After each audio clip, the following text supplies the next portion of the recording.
Des leaders religieux et des chefs coutumiers à l'école des droits humains et du genre.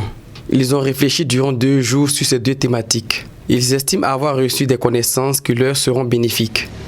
Et cette formation est vraiment la bienvenue parce que dans notre société, il y a beaucoup de méconnaissance de la loi et des droits. Et cette formation vient en appui à l'édification de la vie familiale et surtout de la société. Nous avons passé 2 jours et aujourd'hui on a clôturé, c'est une grande joie. Une grande joie parce que à travers ce que nous avons vu pendant les 2 jours, ça nous permet réellement de pouvoir savoir comment il faut vivre. Vivre dans ce monde et vivre dans nos foyers.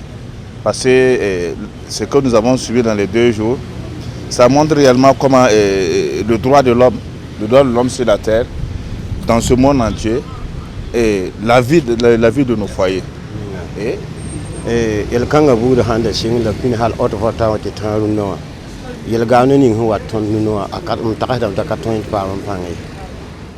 Je pense que si ce genre d'initiative était répété au profit des guides religieux et coutumiers, cela aura permis de diminuer les discriminations liées au genre.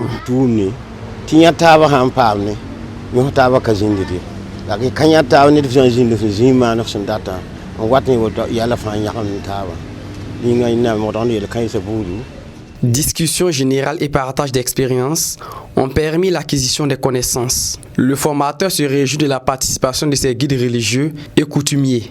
Donc pour nous, c'est déjà un satisfait de pouvoir réunir des leaders coutumiers, des leaders religieux, des personnes âgées aussi bien que des personnes adultes, des femmes et des hommes qui ont vraiment participé de façon active à ces 2 jours d'atelier avec des contributions en termes de partage d'expérience, en termes de témoignages et en termes d'engagement pour que la question du genre, la question des droits humains soit une réalité. Faire des religieux et des coutumiers des relais des droits humains au sein de leur population, tel est l'objectif de la formation.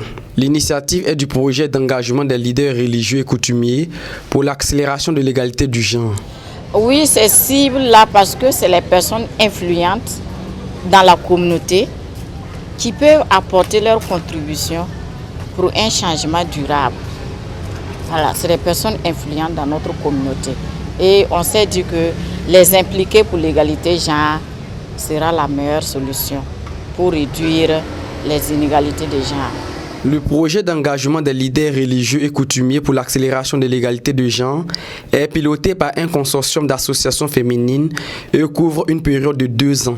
Ce projet est rendu possible grâce au soutien financier du Fonds commun genre à travers l'ONG Diaconia. Boama TV, l'autre télé by Pro Org.